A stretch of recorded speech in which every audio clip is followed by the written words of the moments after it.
Texas beat Oklahoma. Let's go. I'm not going crazy right now because, throat's a little sore, but, it's fine. It's from all the yelling because Texas beat Oklahoma, and just a few minutes ago, Chase Elliott just won. So it's been a pretty good weekend for me, but, yeah, throat's a little bit sore from all the yelling and all the excitement that's been going on this weekend. But, yeah, I'm obviously a very happy person right now. Texas beats Oklahoma. Chase Elliott wins. Tomorrow morning, I'll be doing the race recap. Tomorrow afternoon sometime, I'll do my top 25 reaction. But man, it was a interesting week, not just in the Big 12, but college football overall. Let's get into it. Kansas is at number 10 in the power rankings. Lost 38-22 to West Virginia. However, they did force 3 Will Grier interceptions, which was impressive. Or I don't know, what would you say, cost? I don't know what you would say there, but yeah, okay. Number 9, Kansas State. Heartbreaking loss. They lost by 3 points, a late field goal to Baylor. So Baylor wins 37-34. But a better offensive performance here for Kansas State. Turnovers cost them, but Barnes had a really good day. 22 carries for 250 yards and 3 touchdowns.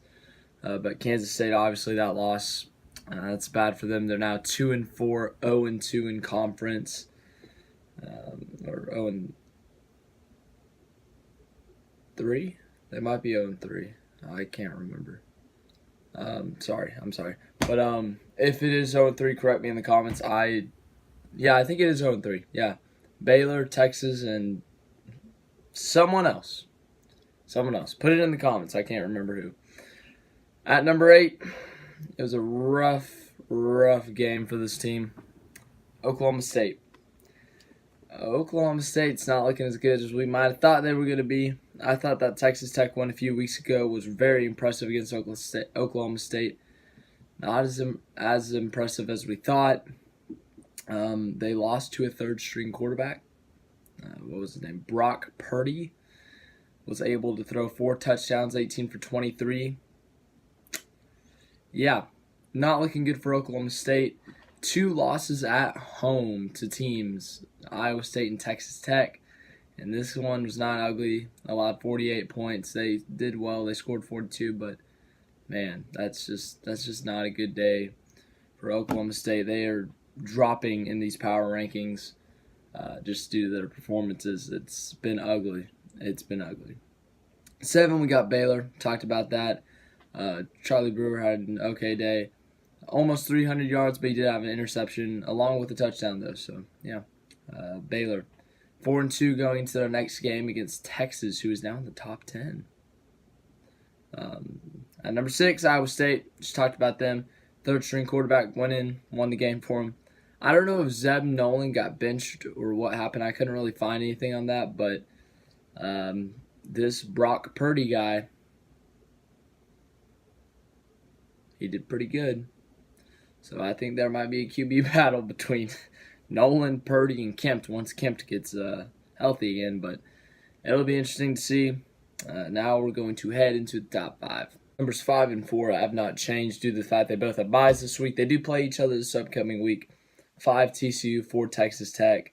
They didn't move because there was no reason to move them. No one did good enough to jump them, and no one did crappy enough to drop under them, and they couldn't do anything because they were on a bye. So that's simple. Number 3, the Oklahoma Sooners. Offense. Wow, what a comeback. Kyler Murray had an impressive comeback. He had a great game. He had, 5 or 6 total touchdowns. 45 points by that offense. Great game for them offensively. Defensively, something needs to happen there. Mike Stoops needs to be fired, or they need to change some personnel because it was ugly. It was bad. That's the most points that Texas has ever scored in the Red River Showdown in the 113 meetings. And Kyler Murray, 304 yards, 4 touchdowns, and then an interception. He also had a fumble, but just an ugly game defensively for Oklahoma. Texas had a great game, and then the fourth quarter happened, and they allowed Oklahoma to get back in it.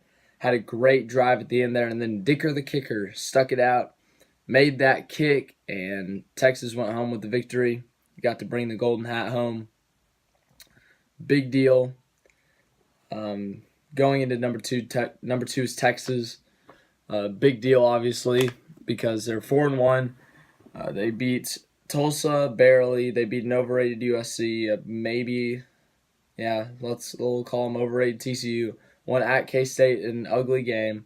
So this was their first really super big test, I'd say. I mean TCU and USC were a good test, but I think this was definitely their biggest test, and they won.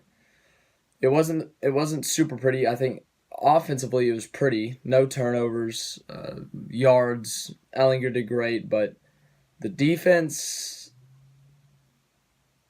obviously you were playing against one of the best offenses in the country. And then back to the offense, I think maybe at the end there, those last two possessions before the last possession to go to the go-ahead field goal, could have done better, because I think by that point they were up by 2 touchdowns or up by a touchdown, and they were like, we just need to kill the clock. So they were being a little more conservative on their play calls and not wanting to turn it over instead of doing the more aggressive, more normal stuff that they were doing earlier in the game to score. So I think that affected it a little bit, but I don't know. Other than that, it's not like they were just running 2 yards or throwing it over 20 yards or something. But Texas was a very impressive victory. They might be back.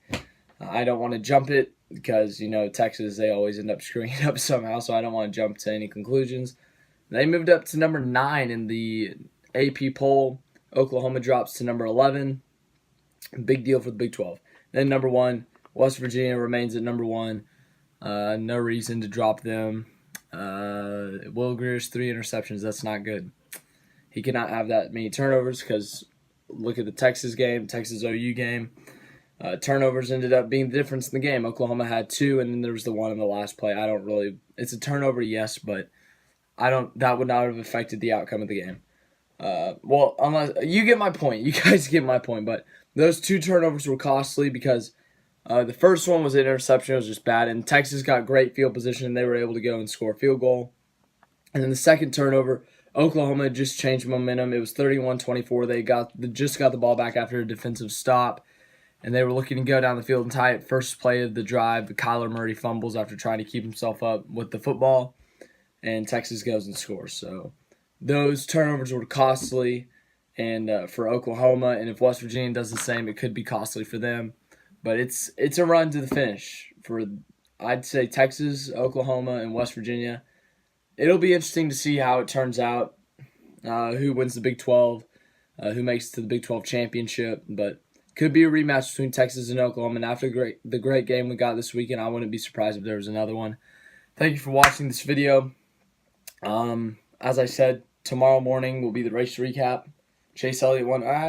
Tomorrow morning. Chase Elliott recap. He won. Let's go. Look, yeah. 2 wins now. Then reaction to top 25 tomorrow afternoon. Thank you for watching. Video here. Subscribe by clicking on my face. Thank you for watching this video.